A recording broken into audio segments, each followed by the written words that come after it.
5 years ago, I lived in a massive 17th century merchant's house in Copenhagen. The winter was freezing, and the thick brick walls trapped me in a heavy, absolute silence. Above my bedroom was a sprawling, uninsulated attic draped with dozens of heavy canvas ship sails. One morning, I noticed a circular, dark, damp spot on my bedroom ceiling, nearly 3 feet wide. The roof outside was frozen solid, meaning there was no melting snow. I stood on my mattress and pressed my hand against the damp plaster. It was radiating intense, localized heat. The floorboards in that attic should have been like ice. The only explanation was that a massive living body was resting directly against the floor, generating enough thermal energy to cause condensation to bleed right through the ceiling. Paralyzed by the sheer stillness of the house, I knew I couldn't sleep with that thermal signature hovering above me in the dark. I grabbed a flashlight and pulled the attic hatch open. Instead of a freezing draft, a wave of thick, foul, and humid air hit my face.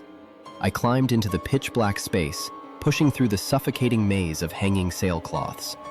With every canvas I parted, the heat grew more intense.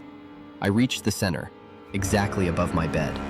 The floorboards were covered in a thick layer of pale gray dust. But right where the floor was warmest, there was a flawless, deep impression. It was a 10-foot-long groove, flanked by sharply angled joints, like the mold of a colossal, elongated insect. The most terrifying part wasn't the shape. The dust surrounding the impression was perfectly smooth. There were no tracks leading in, and absolutely no tracks leading out. Whatever made that shape hadn't crawled away. I froze. Then, a single warm drop of liquid fell from the absolute darkness and landed squarely on the back of my neck. I felt the distinct physical displacement of the air directly above my head. The massive, radiating heat was hovering just inches above my hair. It hadn't left the clearing. It had simply pulled itself straight up into the black rafters the moment I opened the hatch.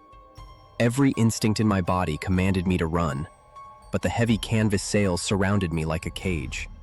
I knew that any sudden movement would be the end. The heat pressing down on my shoulders was unbearable, and the sickly sweet scent of stagnant breath washed over my face. I slowly, agonizingly, began to slide my foot backward, praying my flashlight beam wouldn't reveal what was hanging in the darkness above me.